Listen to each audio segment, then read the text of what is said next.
Other explorers in mass just gone down to that area to do some work? It's amazing that they've just left it. It's just there, huh? No, it's the only two people that are doing any work on this is Johan Heine and myself, as incredible as it sounds. And I know it may come across as a bit arrogant, but that's what it is. Like, do you have helpers? You must have a few. No, we don't. You've discovered one of the greatest finds of all mankind, and it's just the two of you there. That's incredible. Michael, we're already at the top of the hour. We're going to come back with more. I want to get into the Annunaki. I want to get your take on why you think they left. Then we'll talk more about the ruins on Coast to Coast AM. Up next with Michael Tellinger, some startling conclusions about the origins of humankind. That'll be next on Coast to Coast AM. And welcome back to Coast to Coast. Michael Tellinger is a scientist in the very true sense of the word, never shying away from controversial issues and scrutinizing every clue. He's very meticulous, by the way.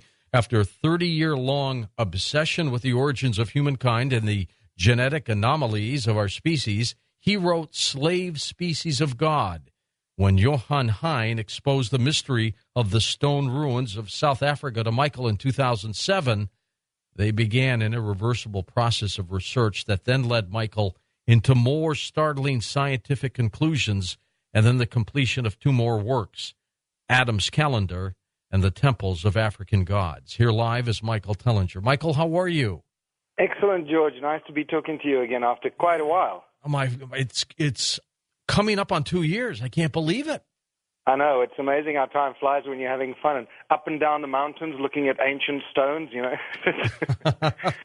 Where are you right now? I'm in Johannesburg. I'm actually visiting a friend of mine in Johannesburg. I had to come up for some meetings, so I'm out of the mountains where I've moved to about 2 years ago, just before you and I last spoke. I had just moved into the mountains of Mpumalanga, where most of these ancient ruins are concentrated, and I've been doing most of my research there.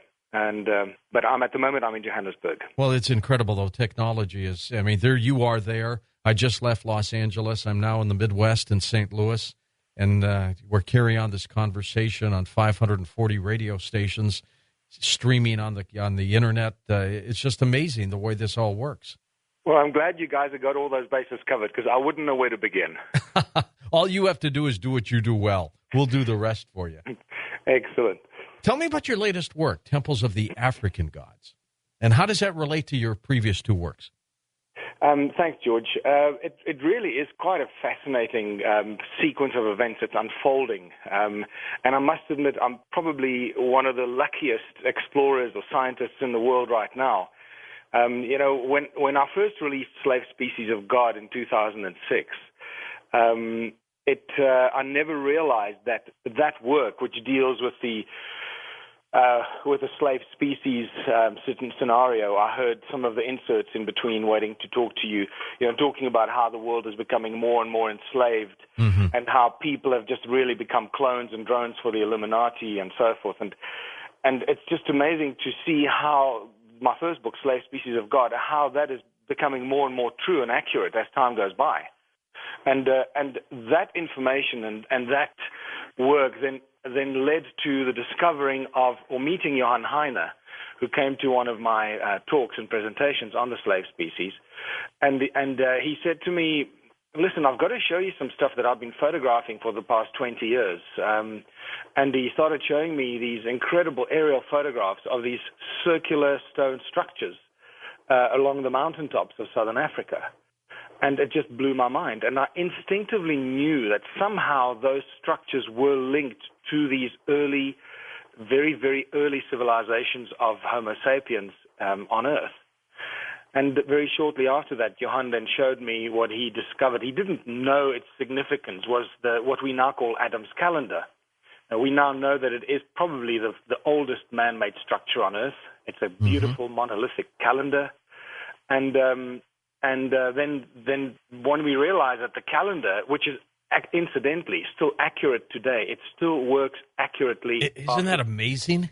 Yeah, it's ridiculous. It's just spectacular. And I think once the world realizes what there is here, it suddenly makes Stonehenge and the pyramids are impressive, but just the sheer find of this calendar site at this point in time, I think it's going to cause a stampede.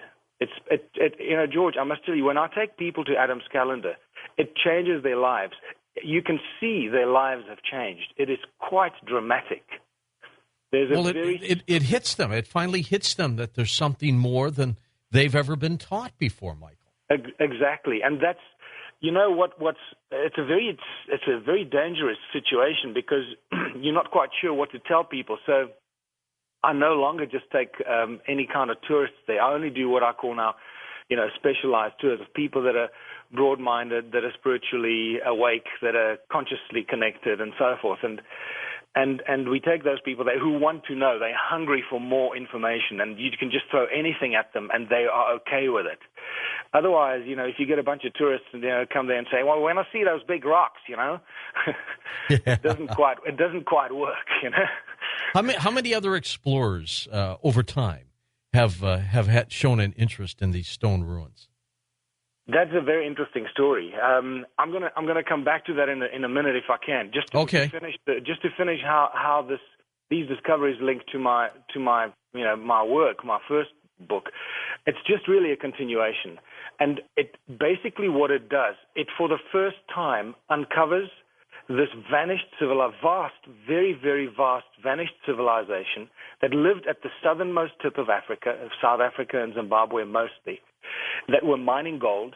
It is the civilization that many, many hundreds, if not thousands of authors have written about for decades upon decades, including Zecharia Sitchin, the brilliant Zecharia Sitchin, and many others. But no one has ever had the physical proof and evidence to substantiate all those writings.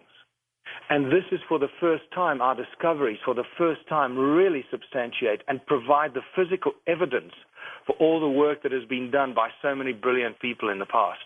And that's what I find absolutely extremely exciting, and I feel very fortunate that I'm involved in this process. And really it's my work and Johan Heine's discoveries over the last 20 years that have now finally reached the world. And thanks to people like you that we're getting the message across. Well, it's exciting, and as you know, Zecharia Sitchin believes that the Annunaki settled through Iraq, perhaps in part of that region in South Africa as well, to mine for gold, just like you've said. Yeah, that's it. And that's it. So to come back to your next question, George, is how many people have shown interest in these ruins? That in itself is a fascinating story, which the world does not know. All right, let's find out. Go ahead. The fascination with the ruins, the vanished civilizations in South Africa, goes back to the late 1800s already, with the first Portuguese settlers that came around the Cape of Storms, or the Cape of Good Hope, as it's called, the southern tip of Africa, and they started settling and exploring the inner land, and they were known as the degradados, the sort of great unwashed.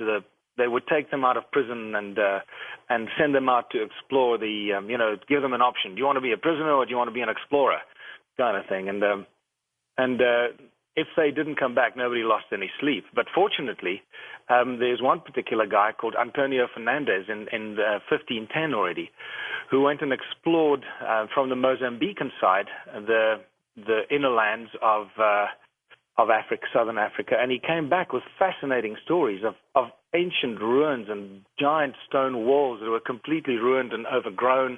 Nobody was living in it. The people that lived close by, the indigenous people, the native people, didn't know who built those ruins or who built those structures. And in fact, he's got it on record saying that when he asked the people that lived nearby, incidentally, those people that he met were called the Karanga or the Makaranga people, which means children of the sun. All right, now, and that already brings in a huge mystery, because there weren't supposed to be sun-worshipping cultures in southern Africa at that stage. That was all assigned to the northern hemisphere, to Egypt and those ancient civilizations. So suddenly he comes across the children of the sun, who didn't know where their name really came from and didn't know who built these ancient ruins. And they he's got it on record when they said that it must have been done by the devil because man cannot build such structures. And then by 1891, in the mid-1800s, there were a number of explorers that came through southern Africa.